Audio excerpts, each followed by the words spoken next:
అందరికీ నమస్కారం. నా పేరు డాక్టర్ సతీష్ కోట, ఎండి జనరల్ మెడిసిన్. చాలామంది అనుకుంటారు షుగర్ డైట్ కంట్రోల్ చేస్తే చాలు షుగర్ తగ్గిపోతుందని చెప్పేసి. సో ఇది ఎంతవరకు నిజం? ఇది అర్థం కావాలంటే షుగర్ అంటే ఏంటి, ఎలా వస్తుంది అనేది అర్థం అవ్వాలి. సో షుగర్ అనేది ఒక్క రోజులో వచ్చే జబ్బు కాదు. అది మనం తీసుకునే ఆహారం దగ్గర నుంచి మొదలవుతుంది. మనం తీసుకునే ఆహారంలో 3 రకాల పదార్థాలు ఉంటాయి: కార్బోహైడ్రేట్, ప్రోటీన్, ఫ్యాట్ అని చెప్పి.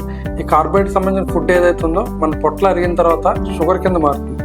ఈ షుగర్ అనేది ఏదైతే ఉందో మన బాడీ వాడుకోవాలంటే ఇన్సులిన్ కావాలి.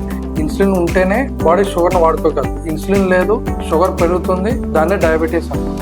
ఇన్సులిన్ లేదు, దీనికి 2 కారణాలు. ఇన్సులిన్ ఎక్కడి నుంచి అయితే రావాలో అక్కడ తయారవ్వకపోవడం. సెకండ్ది వచ్చేసి ఇన్సులిన్ ఉంటుంది కానీ పని చేయట్లేదు. ఎందుకు పని చేయట్లేదు అంటే ఓవర్ వెయిట్, ఒబేసిటీ, బరువు ఎక్కువ ఉండడం వల్ల ఉన్న ఇన్సులిన్ సరిగ్గా పని చేయట్లేదు. అంటే ఏంటంటే షుగర్ అనేది కార్బోహైడ్రేట్ రిచ్ ఫుడ్స్ తీసుకోవడం వల్ల ఇన్సులిన్ ఎంతైతే తయారవకపోవడం వల్ల కానీ, లేదంటే ఇన్సులిన్ ఉంది కానీ సరిగ్గా పని చేయకపోవడం వల్ల.